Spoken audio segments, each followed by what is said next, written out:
Tuhan bersamamu dan bersama rohmu. Inilah Injil suci menurut Matius.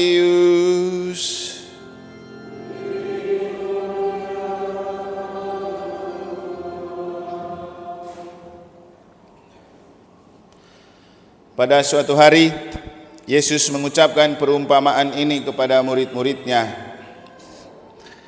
Hal kerajaan surga seumpama 10 gadis yang mengambil pelitanya dan pergi menyambut mempelai laki-laki.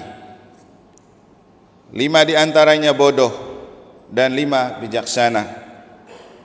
Gadis-gadis yang bodoh itu membawa pelitanya, tetapi tidak membawa minyak. Sedangkan gadis-gadis yang bijaksana itu selain pelita juga membawa minyak dalam botol mereka. Tetapi karena mempelai itu lama tidak datang-datang juga, mengantuklah mereka semua lalu tertidur. Waktu tengah malam terdengarlah suara berseru, "Mempelai datang, sambutlah dia." Gadis-gadis itu pun bangun semuanya, lalu membereskan pelita mereka. Gadis-gadis yang bodoh berkata kepada gadis-gadis yang bijaksana, "Berilah kami sedikit dari minyakmu itu, sebab pelita kami hampir padam."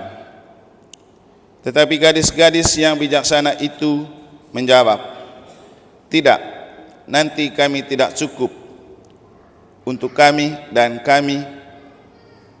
juga tidak cukup untuk kamu. Lebih baik kamu pergi membelinya pada penjual minyak." Tetapi ketika mereka sedang pergi untuk membelinya, datanglah mempelai itu dan mereka yang telah siap sedia masuk bersama-sama dengan dia ke ruang perjamuan kawin, lalu pintu ditutup. Kemudian datang juga gadis-gadis yang lain itu dan berkata, "Tuan, Tuan, bukakanlah pintu bagi kami." Tetapi dia menjawab, "Sesungguhnya aku berkata kepadamu, aku tidak mengenal kamu.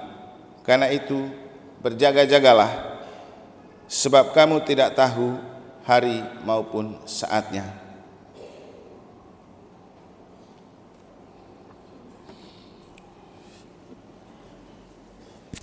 Demikianlah sabda Tuhan.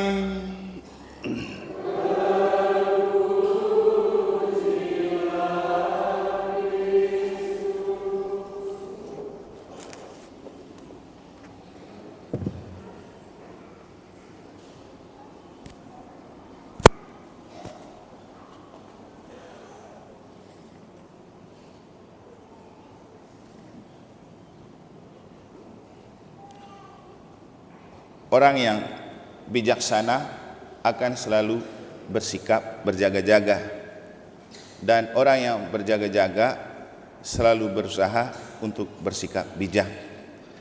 Para suster, Bapak Ibu, saudara-saudari, adik-adik dan anak-anak sekalian yang saya kasihi dalam Tuhan, ada sebuah ucapan dari kitab kebijaksanaan dalam bacaan pertama yang telah kita dengar, yang juga bisa menjadi sebuah inspirasi untuk kita memaknai 3 bacaan suci pada hari ini, yaitu ketika dia menulis, merenungkan kebijaksanaan merupakan pengertian sempurna, dan siapa yang berjaga karena kebijaksanaan segera akan bebas dari kekuasaan.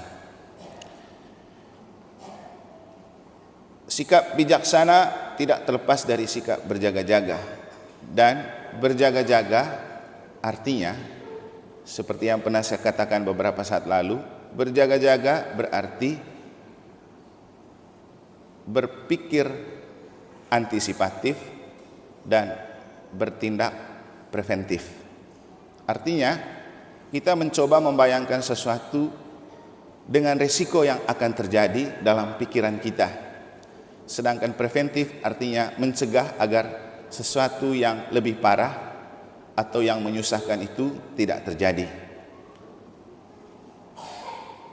Kemarin kami mengikuti kegiatan Kemenak di Hotel Renaissance Nusa Dua salah satu pembicaranya itu seorang dosen dari Universitas Hindu Indonesia, namanya Pak Arimbawa.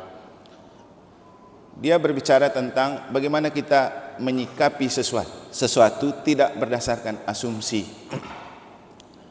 Karena seringkali dalam hidup kita menyikapi atau bersikap karena asumsi yang kita bangun dalam pikiran kita. Padahal tidak semua yang kita asumsikan itu benar dalam fakta. Maka untuk bersikap secara bijak juga kita jangan menggantungkan diri pada sikap asumsi. Dia mengatakan bahwa kita harus melewati sebuah proses mulai dari pengumpulan data, memaknai data, lalu membuat sebuah asumsi baru. Setelah itu kita membuat konklusi, lalu percaya pada sebuah berita. Setelah itu baru kita bersikap. Nah, itulah ciri orang bijak yang tidak sekedar menyikapi sesuatu tanpa dia mengelola sebuah persoalan, lalu dia memberikan reaksi. Lagi-lagi orang yang berjaga-jaga akan berpikir antisipatif dan bertindak preventif. Dan inilah yang dilakukan oleh 5 gadis yang bijaksana dalam Injil. Mereka tahu mereka akan menyambut pengantin yang mereka tidak tahu kapan dia datang dan terjadi pada malam hari. Maka ketika kita menghadapi malam, maka kita butuh lampu. Dan zaman itu mereka pakai pelita, belum ada listrik, belum ada senter, belum ada HP. Maka mereka membawa lampu pelita yang memang butuh minyak. Dan yang bijaksana datang dengan menyiapkan minyak. Karena mereka tahu untuk menyalakan pelita pasti butuh minyak. Tapi gadis yang bodoh datang dengan tidak membawa minyak tetapi membawa pelita. Ini kan tidak berpikir antisipatif dan tidak bertindak preventif. Hasilnya memang mereka tidak kebagian dalam acara karena mereka tidak berjaga-jaga. Bapak Ibu, banyak kenyataan hidup yang kemudian menjerumuskan kita ke dalam persoalan justru karena kita tidak berjaga-jaga, tidak berpikir antisipatif, tidak bertindak preventif. Mungkin contoh konkret yang lain seperti ini. Kita itu merayakan hari Minggu 1 kali 1 minggu. Dan kita punya 6 hari untuk merindukan hari Minggu. Dan pasti kalau betul kita punya iman, kita akan berjaga-jaga, berpikir antisipatif, bertindak preventif. Apa yang perlu kita siapkan sebelum kita datang misa? Pastilah banyak persiapan. Kor, lektor, penampilan. Tapi orang bijak akan merebut tempat terdepan ketika dia sudah merindukan itu selama 1 minggu dan dia sudah siap untuk datang misa. Maka dia pasti tidak tega lihat kursi kosong ada di depan. Tapi orang yang seperti gadis bodoh sudah tunggu 1 minggu, siap make up, nanti datang langsung duduk di bagian belakang, padahal di depan masih ada kursi kosong. Ini contoh hidup yang tidak bijak. Dan itu seringkali membawa kita kepada kesusahan. Para suster, Bapak Ibu, saudara-saudari, orang bijak selalu berjaga-jaga, orang berjaga-jaga akan selalu bertindak bijak. Dan orang yang berjaga-jaga adalah orang yang suka berpikir antisipatif, bertindak preventif, dan tidak membangun sebuah respon dalam hidup berdasarkan asumsi. Semoga Tuhan memberkati kita.